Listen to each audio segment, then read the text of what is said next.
Salut tout le monde, très urgent. Voici les plus bonnes nouvelles de l'année.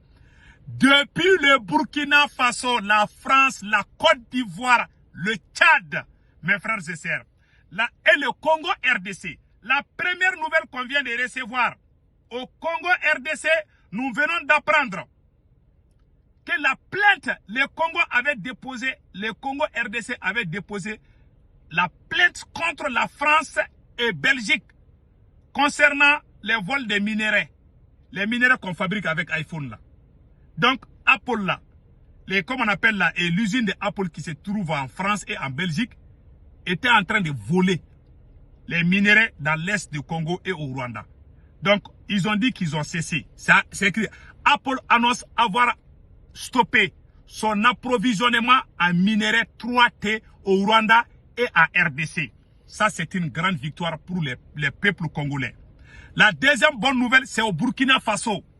Mes frères et sœurs, au Burkina, le petit frère de Blaise Compaoré, je répète encore, le petit frère de Blaise Compaoré et François Compaoré, je pense que j'ai sa photo ici.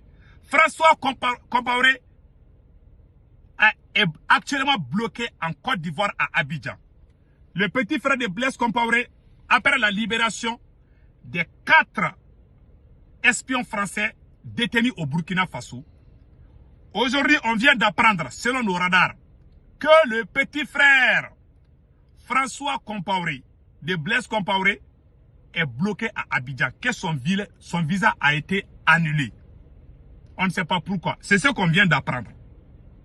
La troisième nouvelle aujourd'hui, le président tchadien vient de donner un ultimatum. Le 31 janvier, les autorités tchadiennes demandent à la France de terminer leur retrait d'ici le 31 janvier 2025. C'est-à-dire dans 40 et quelques jours, dans 45 jours ou dans 42 jours, la France doit finir. Voilà, son désengagement au Tchad. Les Tchadiens disent qu'ils ne font plus confiance à la France.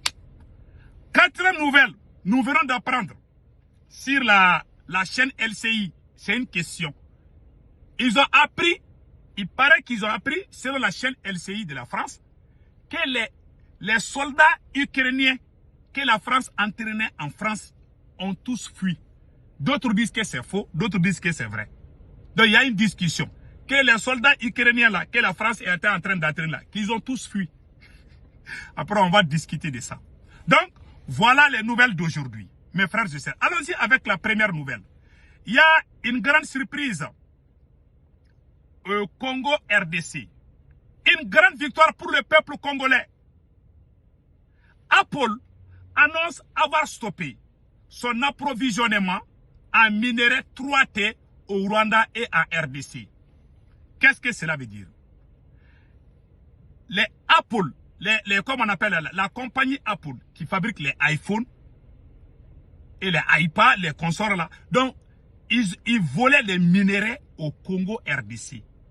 Ces gens volaient des minéraux, ils faisaient des trafics de minéraux avec des groupes armés pour venir vendre ça en Europe. C'est le gouvernement congolais qui a porté plainte. Ils ont tout arrêté. C'est ce qu'ils ont dit ici. J'ai les vocaux que je vais jouer après. Vous allez comprendre. Donc, il y a un vocal que je vais jouer que vous allez comprendre. Je pense que ça peut jouer maintenant. Écoutons ce qu'ils ont dit ici. Apple reste flou dans sa communication. Voilà. Parce qu'ils disent que c'est flou. Ils ont fait un communiqué, mais les autorités congolaises ont dit que c'est flou, hein, que c'est un communiqué qui est flou. Ils ne font pas 100% confiance à ces communiqués. Voilà. Donc, on va, comme il y a un peu, ça, on dirait que c'est un peu craché là. Donc, il y a un peu de, comme on appelle là, c'est un peu flou. Le communiqué est flou. Ils ont dit qu'ils vont arrêter, ils vont plus aller au Rwanda pour acheter ça. Parce on les a pris la main dans le sac. C'est comme ça, il faut. Ils créent la guerre chez toi. Et les gens que nous, on appelle rebelles là, qui ont des armes là. Ces gens-là vont aller prendre nos endroits où il y a de l'or, où il y a des diamants. Ils font des trafics illégaux avec ces mêmes occidentaux. Ils volent nos minéraux. Ils volent nos ressources minières. Tant que la guerre existe, ça les arrange. C'est pour ça qu'ils ne veulent pas que la guerre finisse. Ouais, les voyous qu'on arrête chaque fois, on les voit avec des armes lourdes. Comment ils arrivent à avoir ces armes? C'est avec la complicité de ces Européens. Voilà. Donc, restons vigilants. Je sais, le Congo vient de montrer un bel exemple. Ils ont dit qu'ils ont arrêté des... On ne sait pas s'ils vont reprendre. Voilà ce qu'on vient d'apprendre. Maintenant, allons-y au Burkina Faso. Le petit frère de Blaise Compaoré, François Compaoré, que vous voyez ici, c'est le petit frère de Blaise Compaoré. Voilà. On vient d'apprendre sur plusieurs sources.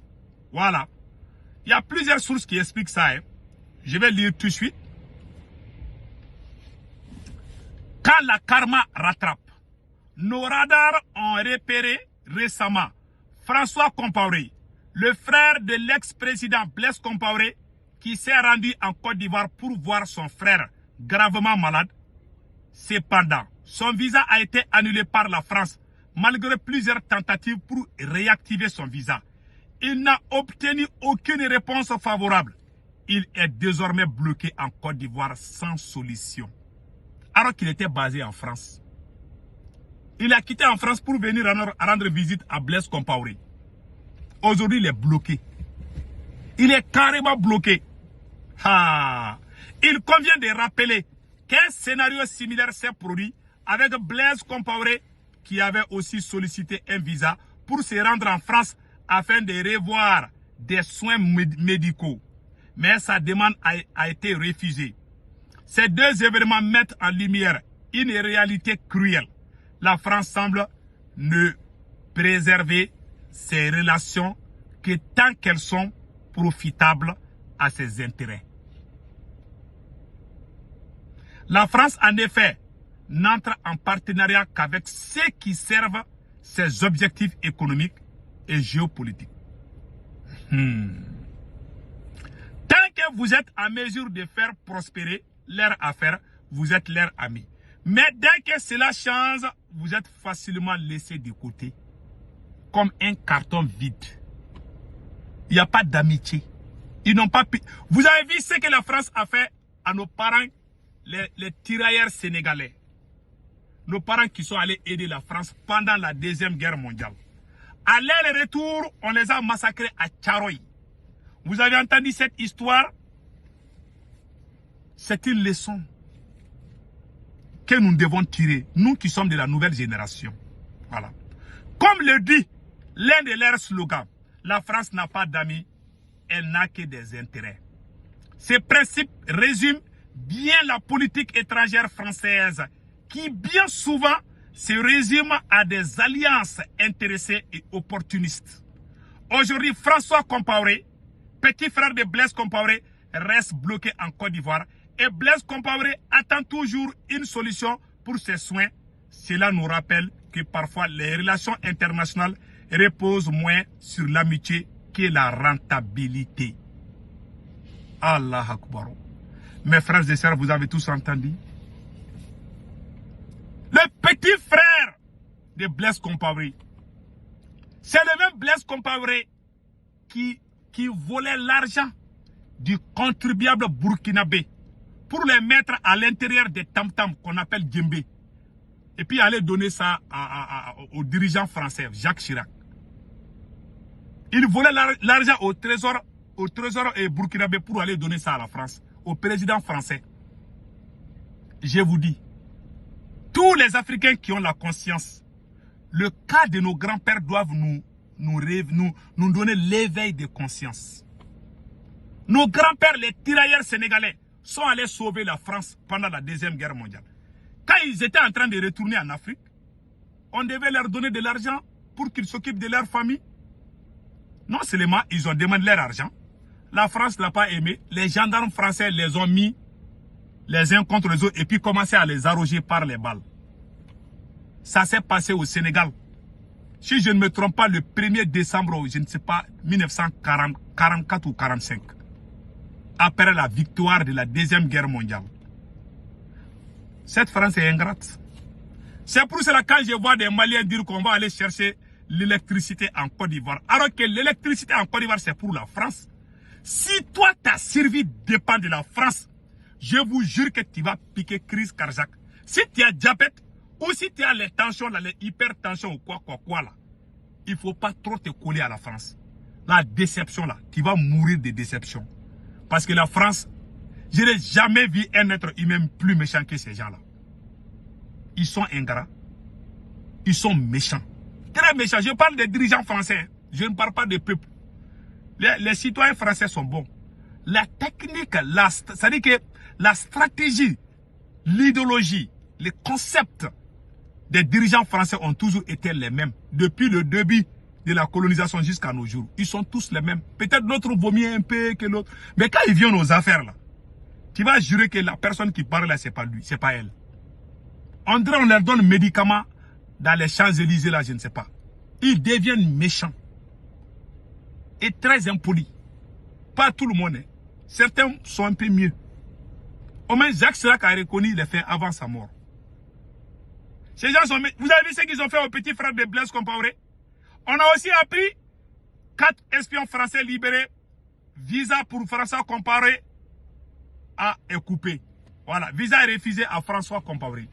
On ne sait pas s'il y a eu un deal ou un accord secret entre le capitaine Ibrahim Traoré et la France. Quand le capitaine Ibrahim Traoré a libéré les 4 mercenaires français, alors on vient d'apprendre tout de suite que la France a bloqué les visas aux petits frères de Blaise Compaoré. Peut-être qu'on va le rapatrier vers le Burkina Faso et puis le juger. Ouais, le monde là c'est comme ça. Hein. Aujourd'hui tu es au pouvoir, demain tu n'es plus au pouvoir. Quand tu es aux affaires, quand Dieu t'a donné le pouvoir, il faut être bien. Si tu fais ce que toi tu veux là, tu fais le je m'en foutisme là. Le jour que tu n'es pas là, tu vas avoir peur même de rester dans ton pays. Parce que tu sais ce que tu as fait. Oh. Dans la vie, il faut être bon. Les choses changent. Changeons. Soyons bons, soyons honnêtes. Le jour que tu as pouvoir, il ne faut pas aller loin avec les gens. Il ne faut pas faire du mal aux gens. Il y a des gens qui pensent que s'ils ont pouvoir, ils pensent que ça ne finit pas. Il n'y a aucun président qui va rester éternellement au pouvoir. Si la mort ne te chasse pas au pouvoir, alors quelqu'un va te chasser. Tu vas courir jusqu'à ce que la poussière là, on ne va plus te voir sous la poussière. Tu vas fuir ton pays. Même si tu es un bon dirigeant là. Il y a des dirigeants qui sont patriotes, on les a chassés là.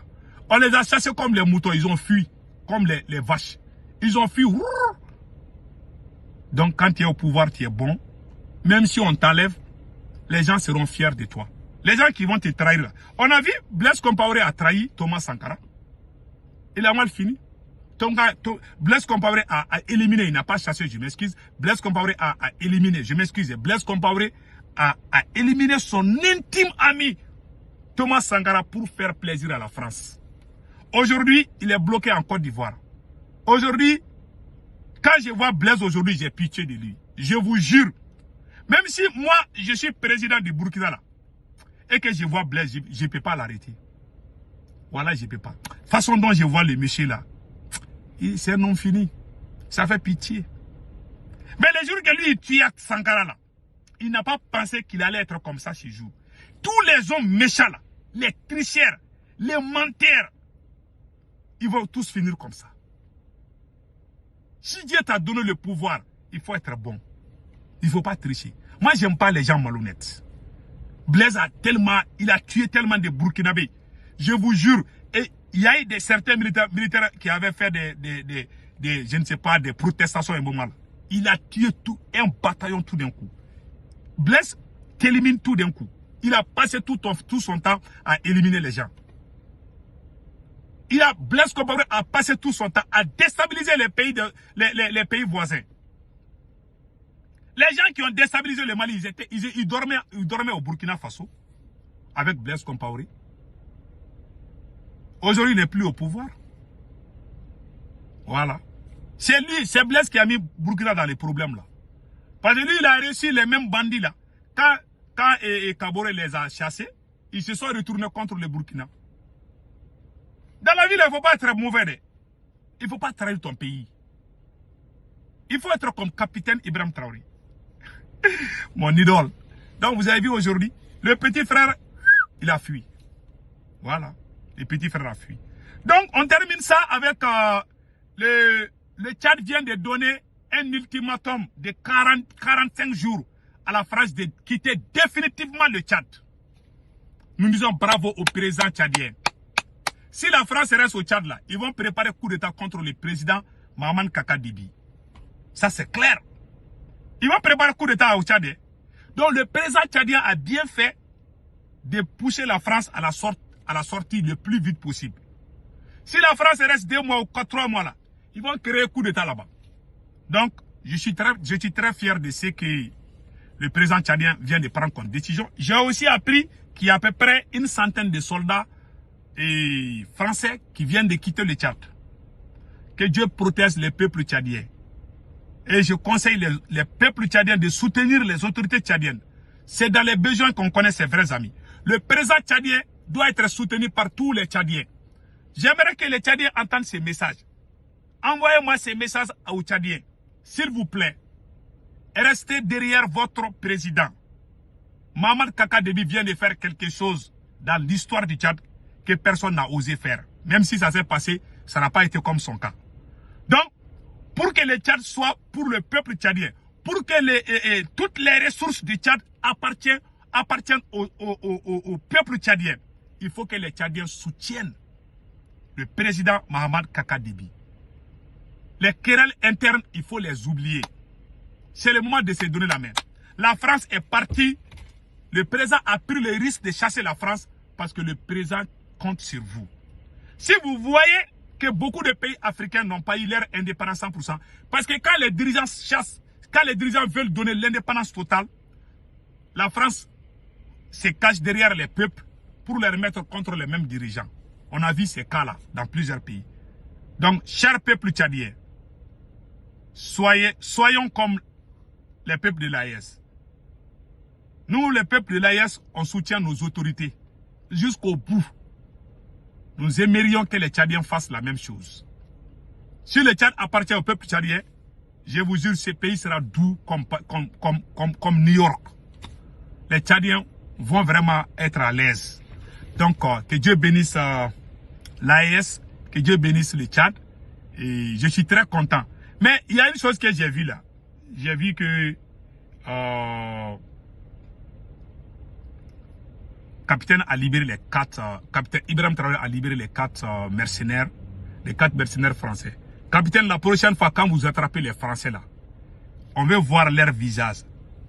Mon frère, mon ami, mon président idole, capitaine Ibrahim Traoré, la prochaine fois quand vous arrêtez les espions français, nous les peuples de l'AES, nous aimerions que vous nous montrez leur visage et leur nom pour qu'on les voit. C'est une bonne chose. Peut-être que, bon, il y a secret d'État que je ne connais pas, peut-être. En tout cas, au Niger, quand les espions français sont rentrés au Niger, les autorités nigériennes ont montré leurs photos. On a vu les noms, les prénoms, quand est-ce qu'ils sont venus. Mais ils ont été arrêtés au Burkina Faso. On aimerait voir la même chose. Mais c'est pas grave. Nous sommes de cœur avec capitaine. La prochaine fois, quand vous attrapez les Français, nous aimerions vraiment voir leur image. Et on sait que c'est vrai. Hein? Moi, je crois. Tout ce que le capitaine dit là, moi, je crois. Mais mon conseil à mon capitaine Ibrahim Traoré, quand vous attrapez les ennemis comme la France, il ne faut pas les cacher. Il ne faut pas cacher leur identité. Il faut nous les montrer. Nous voulons les voir. Voilà. La prochaine fois, là, quand vous arrêtez les Français espions, là, il faut montrer leurs photos. On va voir ces gens-là. Ça va les décourager. Je dis ça pour le bien de Burkina Faso. Quand vous cachez l'ennemi, quand tu prends l'ennemi, tu l'humilies. Quand quelqu'un veut te détruire, tu le prends là. Il faut l'humilier pour que les gens voient. Ah, c'est lui. Lui-même, il va avoir honte. Mais quand vous les cachez, ils peuvent aller se cacher pour faire la même chose peut-être au Mali. Ces espions que vous venez les libérer là, au Burkina Faso là. On n'a pas vu leur visage. Ces mêmes espions peuvent aller se cacher pour faire la même chose peut-être au Niger ou au Mali, on ne sait pas. Mais si vous montrez leur visage là, ils vont même avoir peur même de faire la même chose. C'est une leçon. C'est un conseil que je donne aux autorités burkinabées. Quand vous attrapez les espions comme ça, quand j'ai appris que le Burkina a libéré les 4 espions, je n'ai pas vu leurs photos. Franchement, j'ai failli piquer la crise. Je pensais qu'on allait nous montrer leurs photos là. La prochaine fois, Mon cher capitaine, mon idole, mon ami, mon frère, vraiment mon présent préféré. Je vous aime, mais ça a été une erreur. Quand vous attrapez les amis comme la France, il ne faut pas les cacher. Il faut les montrer. Comme ça, ils vont plus tenter. Quand vous les cachez, ils vont aller tenter ailleurs. Hein. Ça, c'est la vérité. Voilà. Donc, c'est ça que moi, je voulais vous donner comme conseil. Que Dieu bénisse le Burkina Faso, le Niger, le Mali, l'AES. Vraiment. La patrie ou la mort, nous vaincrons. Vive le Burkina Faso, vive le Mali, vive le Niger, vive le Tchad et vive l'Afrique. Passez excellent week-end. Ciao, ciao.